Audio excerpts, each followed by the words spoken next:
अरविंद केजरीवाल को अंतरिम जमानत देने से सुप्रीम कोर्ट ने साफ तौर पर इनकार कर दिया। मनीष सिसोदिया को जमानत मिलने के बाद से आम आदमी पार्टी इस मुगालते में थी कि अब केजरीवाल को भी जमानत मिल जाएगी। इसलिए आम आदमी पार्टी ने सत्यमेव जयते नाम से अपना नया डीपी कैंपेन शुरू कर दिया, जिसमें सिसोदिया के साथ केजरीवाल की तस्वीर भी लगा दी गई। बड़ी बात यह कि जमानत सुनिश्चित मानकर चल रही आम आदमी पार्टी ने जेल की सलाखों के पीछे केजरीवाल की तस्वीर का इस्तेमाल करना भी बंद कर दिया। माना यह जा रहा है कि लोकसभा चुनाव में इस किस्म के प्रचार का कोई फायदा आम आदमी पार्टी को नहीं मिला था। केजरीवाल की तरफ से कोर्ट में पेश हुए वरिष्ठ वकील अभिषेक मनु सिंघवी ने स्वास्थ्य कारणों का हवाला देते हुए अंतरिम जमानत का अनुरोध किया और इस पर कोर्ट ने कहा कि हम कोई अंतरिम जमानत नहीं दे सकते। बड़ी बात यह कि हाईकोर्ट में केजरीवाल की जमानत के लिए सिंघवी ने एक बार भी उनके स्वास्थ्य का हवाला नहीं दिया। हाईकोर्ट में वे लगातार इंश्योरेंस अरेस्ट की बात करते रहे, लेकिन जब हाईकोर्ट ने चुन चुनकर सिंघवी की दलीलों को ध्वस्त कर दिया और कह डाला कि केजरीवाल के डर से गवाह चुप बैठे थे, उनकी गिरफ्तारी के बाद वे निकलकर सामने आने लगे। इसी के बाद सिंघवी ने अपनी रणनीति बदल दी और केजरीवाल के स्वास्थ्य के आधार पर अंतरिम जमानत की मांग की। अरविंद केजरीवाल शराब नीति मामले में सीबीआई के जरिए अपने ऊपर दर्ज किए गए केस में जमानत के लिए सुप्रीम कोर्ट पहुंचे थे। जस्टिस सूर्यकांत और जस्टिस उज्ज्वल भुयान की पीठ ने सीबीआई को नोटिस जारी कर उसका जवाब मांगा है। कोर्ट ने कहा कि इस मामले पर अब अगली सुनवाई 23 अगस्त को होगी। शराब नीति मामले में मनीष सिसोदिया को करीब 17 महीने बाद जमानत मिली। Abhishek Manu Singhvi money laundering case में केजरीवाल को 3 बार अंतरिम जमानत दिलवा चुके हैं। सुप्रीम कोर्ट से 10 मई और 12 जुलाई को अंतरिम जमानत मिली। मनी लॉन्ड्रिंग मामले में ट्रायल कोर्ट द्वारा 20 जून को दिए गए जमानत आदेश का भी जिक्र है। सिंघवी ने कहा, ट्रायल कोर्ट के आदेश पर दिल्ली हाईकोर्ट ने रोक लगा दी और इस बात की भी दलील दी कि सीबीआई केस में जमानत से कैसे इनकार किया जा सकता है जब कठोर शर्तें ही नहीं हैं। अभिषेक मनु सिंघवी ने बताया कि ईडी केस में अंतरिम जमानत से पहले सीबीआई ने केजरीवाल को गिरफ्तार कर लिया, इसलिए वो अभी तक जेल में हैं। वो सिर्फ अंतरिम जमानत चाहते हैं। इस पर जस्टिस सूर्यकांत ने कहा कि हम किसी भी तरह की अंतरिम जमानत नहीं दे रहे। सिंघवी ने अदालत से गुजारिश की कि केजरीवाल स्वास्थ्य समस्याओं का सामना कर रहे हैं, इसलिए मामले पर जल्द सुनवाई की जाए।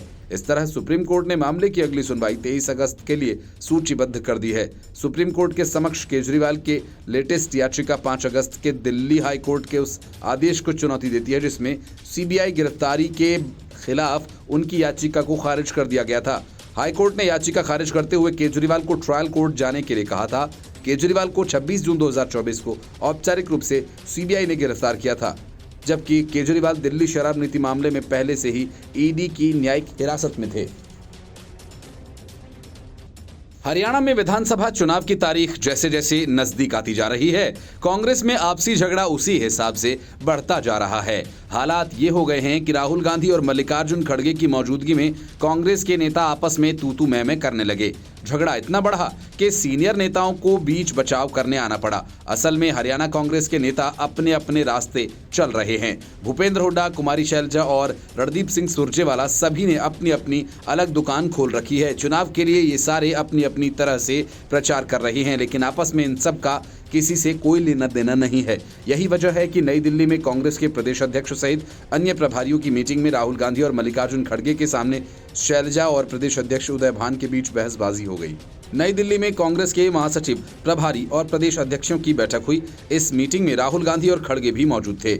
इस दौरान मीटिंग के दौरान हरियाणा कांग्रेस के अध्यक्ष उदय भान और वरिष्ठ महासचिव कुमारी शैलजा के बीच तू मैं देखने को मिली। सांसद शैलजा ने अध्यक्ष उदय भान पर पक्षपात का आरोप लगाया। शैलजा ने कहा कि प्रदेश अध्यक्ष राज्य में होने वाली बैठकों में सिर्फ हुड्डा के लोगों को बुलाते हैं, तरजीह देते हैं। इस पर उदय भान ने कहा कि हम तो सभी को बुलाते हैं, लेकिन आप आती ही नहीं। सूत्रों ने बताया कि शैलजा और उदय भान के बीच विवाद बढ़ता देख संगठन महासचिव केसी वेणुगोपाल ने हस्तक्षेप किया और इस मामले पर अलग से मीटिंग करने का भरोसा दिया। तब जाकर मामला शांत हुआ। बैठक के बाद प्रभारी दीपक बाबरिया से वेणुगोपाल ने कहा कि दूसरे पक्ष की शिकायतों का समाधान तुरंत किया जाए और जल्द सामंजस्य स्थापित कर उन्हें रिपोर्ट दें। जुलाई महीने में हरियाणा मांगे हिसाब नाम से भूपेंद्र सिंह हुड्डा ने पदयात्रा निकाली थी। इस पदयात्रा में कुमारी शैलजा शामिल नहीं हुई थीं, जबकि प्रदेश अध्यक्ष उदय भान ने शिरकत की थी। इसके बाद 27 जुलाई से शैलजा ने अलग से पदयात्रा निकाली थी। अब रणदीप सुरजेवाला पदयात्रा निकाल रहे हैं। ऐसे में कांग्रेस हरियाणा के गुटों में बंटी हुई नजर आ रही है। हरियाणा में विधानसभा चुनाव का बिगुल जल्द ही बजने वाला है। Bureau report, news of India. Sushant Singh Rajput मामले में जिस तरह से जांच एजेंसियों के आने पर पहले ही घटनास्थल के सारे सबूत मिटा दिए गए, वैसा ही खेल कलकत्ता रेप और मर्डर मामले में ममता बनर्जी ने शुरू करवा दिया। मेडिकल कॉलेज रेप और मर्डर मामले में ममता बनर्जी शुरू से ही इसे दबाने की कोशिश कर रही हैं। वजह ये कि राज्य का गृह और स्वास्थ्य विभाग दोनों ही ममता बनर्जी संभालती हैं, इसलिए खुद को बचाने के लिए सीबीआई के पहुंचने से पहले सबूतों को मिटाने का काम शुरू कर दिया गया।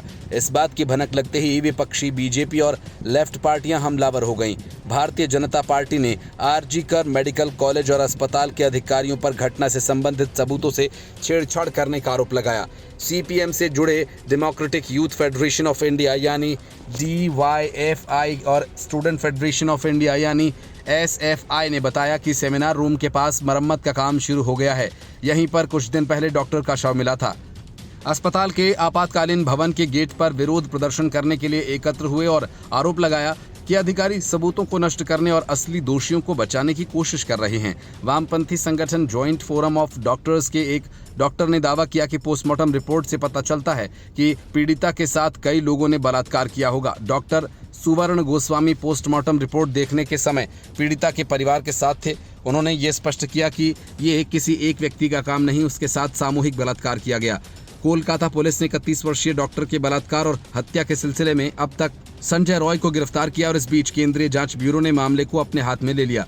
भाजपा आईटी सेल के प्रमुख अमित मालवीय ने आरोप लगाया कि ममता बनर्जी की उदासीनता और कोलकाता पुलिस के मामले को दबाने के असफल प्रयास के कारण पश्चिम बंगाल गुस्से में उबल रहा है। उन्होंने कहा कि आरजी कर मेडिकल कॉलेज के अधिकारियों ने चेस्ट मेडिसिन डिपार्टमेंट के अंदर कमरे की दीवारों को तोड़ दिया। यहाँ ऑन ड्यूटी जूनियर डॉक्टर के साथ क्रूर बलात्कार और उसके बाद की गई हत्या थी।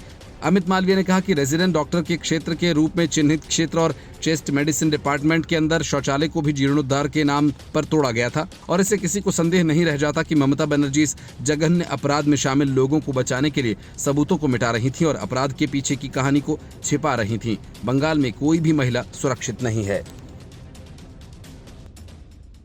लोकसभा चुनावों में सबसे ज्यादा सीटें जीतने के बावजूद महाराष्ट्र कांग्रेस संकट में है। महाराष्ट्र में विधानसभा के चुनाव होने जा रहे हैं और उसके पहले कांग्रेस में भगदड़ मचने के पूरे आसार हैं। पार्टी के 2 विधायकों ने देर रात सीएम एकनाथ शिंदे से मुलाकात की। इसके बाद से कयास तेज हैं। दोनों पार्टी भी बदल सकते हैं। इन विधायकों के नाम हैं हीरामन खोसकर और जितेश अंतापुरकर। दोनों सीएम के आवास वर्षा बंगले में पहुंचे। दोनों ने देर रात मुख्यमंत्री से मुलाकात की। 1 महीने पहले हुए विधान परिषद चुनाव में कांग्रेस के विधायकों ने क्रॉस वोटिंग कर MVA के उम्मीदवार को हरा दिया था। तब कांग्रेस के वरिष्ठ नेताओं ने कहा कि क्रॉस वोटिंग करने वाले विधायकों पर कार्रवाई की जाएगी। इसलिए पार्टी ने ऐसे संकेत दिए कि उन विधायकों को अगले चुनाव में टिकट नहीं मिलेगा। ऐसे में माना जा रहा है कि ये नेता टिकट कटने के डर से शिंदे सेना में एंट्री कर सकते हैं। जितेश अंतापुरकर नांदेड़ की देगलूर सीट से विधायक हैं, जबकि हीरामन खोसकर नासिक के इगतपुरी से चुने गए। अंतापुरकर को भाजपा सांसद अशोक चौहान का करीबी माना जाता है। पूर्व मुख्यमंत्री अशोक चौहान लोकसभा चुनाव से पहले कांग्रेस छोड़ बीजेपी में शामिल हो गए। तब अंतापुरकर का नाम चर्चा में आया था। ऐसी चर्चा थी कि अंतापुरकर भी पार्टी छोड़ देंगे। हालांकि दोनों विधायकों ने इस पर सफाई दी है और कहा कि उनकी दल बदल की कोई योजना नहीं है। वे अपने इलाकों के लिए कुछ मदद मांगने पहुंचे थे। अंतापुरकर ने कहा कि फसल निरीक्षण रिपोर्ट को लेकर उन्होंने अपने मुख्यमंत्री शिंदे से मुलाकात की थी। अंतापुरकर ने कहा कि 2023 में भारी बारिश के दौरान देगलूर और बिलोरी में किसानों को भारी नुकसान हुआ, लेकिन अभी तक उन्हें मदद नहीं मिली है। उसके लिए मैंने मुख्यमंत्री से मुलाकात की। कपास और सोयाबीन उगाने वाले किसानों को प्रति हेक्टेयर 5,000 मिलते हैं। ये सहायता अल्प है और अभी तक प्राप्त नहीं हुई है। अंतापुरकर ने कहा, इसलिए मैंने मुख्यमंत्री से मुलाकात की। इगतपुरी विधायक हीरामन खोसकर ने भी शिंदे के दौरे के बारे में बताया। उन्होंने कहा, वहाँ 2 या 3 छात्रों के काम थे। समाज कल्याण का खाता मुख्यमंत्री के पास है, इसलिए मैं उनसे मिलने गया। उन्होंने शिंदे सेना के साथ जाने की चर्चाओं पर भी जवाब दिया। उन्होंने विश्वास जताया कि मैं जहां हूं वहीं रहूंगा और 100% टिकट हासिल करूंगा। उनसे पूछा गया कि क्या आपकी पार्टी के वरिष्ठों को इस बात का अंदाजा था कि आप शिंदे के पास जाएंगे। इस सवाल के जवाब में उन्होंने कहा कि मैं फंड के लिए हर मंत्री के पास जाता हूँ। वह उप मुख्यमंत्री अजित पवार के पास भी गए थे। सीएम बनने के लिए उद्धव ठाकरे ने जब से बीजेपी से गठबंधन तोड़ा, तब से उनकी पार्टी कम से कम वैचारिक स्तर पर दिवालिया हो चुकी है। किसी मौके पर वे सेक्युलर बन जाते हैं तो कभी अचानक उनका हिंदुत्व जाग जाता है। इस चक्कर में शिवसेना UBT का वैचारिक बैंड बज गया। लोकसभा चुनाव तक कांग्रेस और शरद पवार के साथ उद्धव ठाकरे ने जमकर सेक्युलर सियासत की। मुसलमानों ने भी उद्धव ठाकरे पर भरोसा कर लिया और लोकसभा चुनाव के दौरान उन्हें जमकर वोट्स भी दिए। लेकिन जैसे ही वक्फ बोर्ड संशोधन विधेयक की बारी आई, उद्धव ठाकरे ने झट से पलटी मार दी। संसद में जब बिल पेश किया गया तो विपक्ष की ओर से कांग्रेस, समाजवादी पार्टी ने जमकर विरोध किया। इस बिल को गैर संवैधानिक कहा गया। संसद के बाहर भी मुस्लिम संगठनों ने बिल का विरोध किया और इसे वक्फ बोर्ड में दखल करार दिया। लेकिन उद्धव गुट के सांसद चर्चा के दौरान संसद से गायब हो गए। मतलब कि इस मुद्दे पर वे मुसलमानों के साथ नहीं रहे। ये खेल अब उद्धव ठाकरे और उनकी पार्टी के लिए परेशानी का सबब बन सकता है, क्योंकि वे बीजेपी से अलग होने के बाद से मुसलमानों के बीच पार्टी की अच्छी छवि बनाने का प्रयास करते देखे गए हैं। मुंबई में उद्धव ठाकरे के घर मातोश्री के पास एक मुस्लिम संगठन के कुछ लोग इकट्ठा हुए। उनका विरोध बिल पेश किए जाने के समय शिवसेना यूबीटी के सांसदों के नदारद रहने को लेकर था। हालांकि शिवसेना यूबीटी ने प्रदर्शनकारियों को मुख्यमंत्री एकनाथ शिंदे के नेतृत्व वाली शिवसेना द्वारा किराए पर लिए गए पेड ट्रोल कहकर पूरी तरह से खारिज कर दिया। लेकिन ये एक संकेत है कि मुसलमानों के बीच उद्धव ठाकरे की छवि इस स्टेप के बाद खराब हुई है। नासिक के एक सामाजिक कार्यकर्ता अहमद काजी ने इस सवाल का जवाब दिया और कहा कि मुसलमानों ने लोकसभा चुनावों में उद्धव ठाकरे का दिल से समर्थन किया, क्योंकि वो महाविकास अघाड़ी का सबसे पसंदीदा चेहरा बनकर उभरे थे। उन्होंने कहा कि हमारा ऐसा मानना था कि उनके समर्थन से शिवसेना यूबीटी मुस्लिम समुदाय के मुद्दों के प्रति ज़्यादा संवेदनशील हो जाएगी। लेकिन वक्फ से जुड़े बिल जैसे संवेदनशील मुद्दे का विरोध करने में शिवसेना यूबीटी के सांसद गायब हो गए। ये एक धोखे की तरह है। यूबीटी का कहना है कि जिस दिन बिल पेश किया गया था, सांसदों की उद्धव ठाकरे के साथ दिल्ली में एक महत्वपूर्ण बैठक थी, इसलिए वो शामिल नहीं हो पाए। लेकिन राजनीतिक विश्लेषक इसका कारण दूसरा मानते हैं। उनका मानना है कि शिवसेना ने प्लानिंग के तहत बिल पर चर्चा से दूरी बनाई है।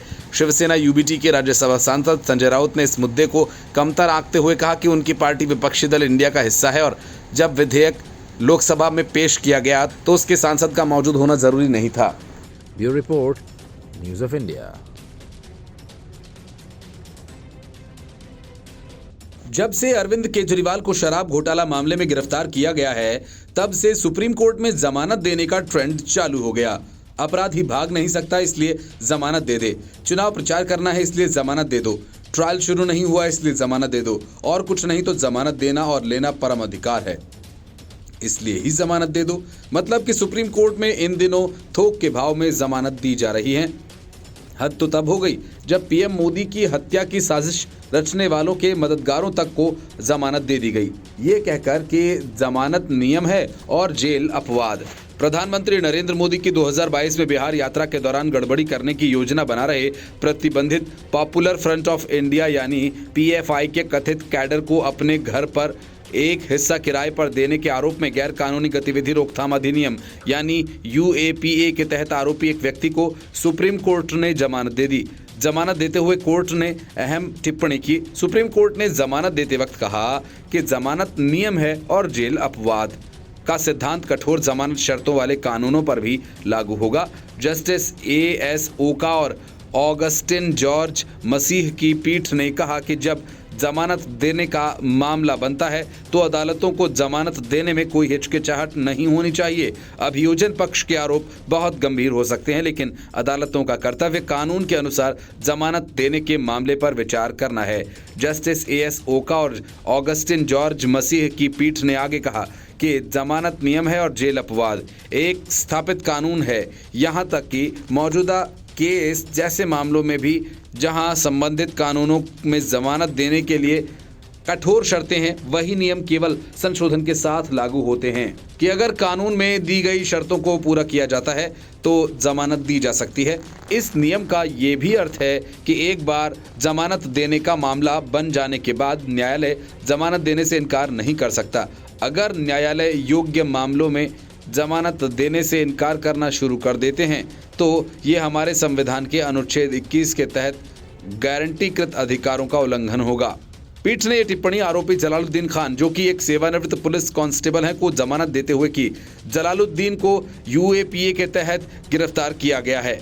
उन पर आरोप था कि उन्होंने पटना के फुलवारी शरीफ में अहमद पैलेस बिल्डिंग की पहली मंजिल, जो कि उसकी पत्नी के नाम पर थी, कथित पीएफआई कैडर को किराए पर दी हुई थी। वहीं जलालुद्दीन की जमानत याचिका का विरोध करते हुए राष्ट्रीय जांच एजेंसी एनआईए ने कहा कि आरोपी नंबर 2 के रूप में सूचीबद्ध जलालुद्दीन खान को 6 और 7 जुलाई 2002 को पहली मंजिल से कुछ सामान हटाते हुए सीसीटीवी फुटेज में देखा गया था। साथ ही आरोपी नंबर 1A जो प्रतिबंधित student Islamic movement of India यानी सिमी का सक्रिय सदस्य था। जब पुलिस ने विशेष खुफिया जानकारी के आधार पर 11 जुलाई 2022 को छापेमारी की तो वे सामान नहीं मिले जो इसके संकेत मिले थे। खान ने सबूतों के साथ छेड़छाड़ की थी। इसके बाद न्यायमूर्ति ओका ने कहा कि आरोप पत्र में खान की ओर से पहली मंजिल के परिसर में कथित स्पष्ट रूप से हटाए गए सामानों की प्रकृति के बारे में कोई उल्लेख नहीं है। पीठ ने उनके वकील से भी सहमति जताई कि अगर उनका इरादा पहली मंजिल के परिसर को किराए पर देकर पीएफआई की आपत्तिजनक गतिविधियों के संचालन की अनुमति देने का होता तो उन्होंने सीसीटीवी कैमरे नहीं लगवाए होते। इसके अलावा अदालत ने कई और बिंदुओं को भी खारिज किया, जैसे आरोपी आतंकवादी कृत्यों में लिप्त थे या आतंकवादी कृत्यों के लिए कोई तैयारी कर रहे हैं, या फिर रिकॉर्ड पर ऐसा कोई सबूत नहीं है। आरोप पत्र में यह भी आरोप नहीं है कि अपीलकर्ता सिमी आतंकवादी गिरोह का सदस्य था।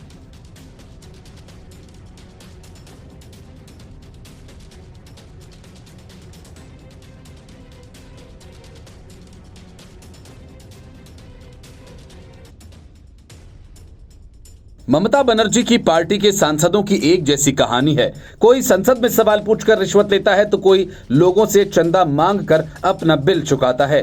दोनों ही मामले में ममता बनर्जी के सांसद पकड़े गए। संसद में सवाल पूछने के बदले रिश्वत लेने वाली महुआ मोइत्रा की सदस्यता छिन गई थी और अब बारी चंदे के पैसे से अपना धंधा चमकाने वाले सांसद साकेत गोखले की है, जिनके खिलाफ पीएमएलए के कोर्ट ने आरोप तय कर दिए हैं। गोखले के खिलाफ ईडी ने मनी लॉन्ड्रिंग का मामला दर्ज किया था। गोखले ने क्राउड फंडिंग के जरिए लोगों से पैसा जुटाया, मदद मांगी और इस पैसे का इस्तेमाल अपने क्रेडिट कार्ड के बिल्स भरने में किया। क्राउड फंडिंग के जरिए लोगों से चंदा लिया जाता है। गोखले पर उन पर anti money laundering criminal charges तय किए गए हैं। गोखले ने क्राउड फंडिंग से मोटी रकम इकट्ठा की और उसका इस्तेमाल उन्होंने अपने निजी खर्चों जैसे शेयर में इंट्राडे ट्रेडिंग, अपने क्रेडिट कार्ड बिल की पेमेंट्स, पेटीएम, स्विगी, जोमेटो, खाना मंगवाने, खरीदारी करने, क्रिप्टो करेंसी ट्रेडिंग जैसे ऐसे ही कई खर्चों में इस्तेमाल किया। ईडी ने यह जानकारी देते हुए कहा कि गोखले के खिलाफ मनी लॉन्ड्रिंग का केस गुजरात पुलिस में दर्ज हुआ एफआईआर के बाद लगा है। इस प्राथमिकी में लोगों से बतौर चंदा पैसे जुटाकर कथित दुरुपयोग की बात कही गई है।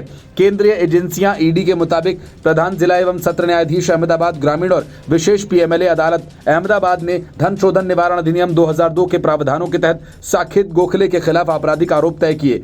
टीएमसी सांसद गोखले पार्टी के राष्ट्रीय प्रवक्ता हैं, जिन्होंने अगस्त 2021 में पार्टी ज्वाइन की। खुद को आरटीआई कार्यकर्ता और सामाजिक कार्यकर्ता बताने वाले गोखले ने अब तक पेगासस, स्पाईवेयर, बैंक लोन और टुकड़े टुकड़े गैंग जैसे कई मामलों में आरटीआई दाखिल की हुई है। इससे पहले कांग्रेस से जुड़े थे, मगर 2019 में कांग्रेस से इस्तीफा दे चुके थे। 31 साल के गोखले के खिलाफ धन शोधन निरोधक कानून यानी पीएमएलए के तहत आरोप पत्र पिछले साल ही दाखिल किया गया था। हालांकि गोखले ने चंदे के इस पैसे का दुरुपयोग करने से इनकार किया था। कोर्ट ने पुलिस केस में भी उनके खिलाफ अपराध के आरोप तय किए हैं। ईडी ने कहा कि विशेष अदालत ने सीआरपीसी की धारा 309 के तहत गोखले की अर्जी को भी खारिज कर दिया। अर्जी में पीएमएलए 2002 की कार्यवाही को तब तक निलंबित किए जाने की मांग की गई थी कि जब तक अदालत उनके खिलाफ अपराध मामले का फैसला न कर ले। गुजरात पुलिस ने दिसंबर 2022 में क्राउड फंडिंग के जरिए जुटाए गए पैसों का कथित रूप से दुरुपयोग करने के आरोप में साकेत गोखले को दिल्ली से गिरफ्तार किया था। ईडी ने अदालत को बताया कि गोखले द्वारा क्राउड फंडिंग के माध्यम से एकत्र की गई बड़ी मात्रा में धनराशि को सट्टा, शेयर ट्रेडिंग, भोजन और अन्य व्यक्तिगत खर्चों पर बर्बाद कर दिया गया, जो कि देखने में फिजूल खर्ची प्रतीत होता है। हालांकि गोखले ने धन के किसी भी दुरुपयोग से इनकार किया और इसके बाद एक विशेष अदालत ने कथित अनियमितताओं से संबंधित धन शोधन मामले में पिछले साल मई में गोखले को नियमित जमानत दे दी थी। राज्य पुलिस ने लोगों से चंदा के जरिए एकत्र किए गए धन के कथित दुरुपयोग के मामले में गोखले को दिसंबर 2022 में दिल्ली से गिरफ्तार किया था। Bureau report, news of India.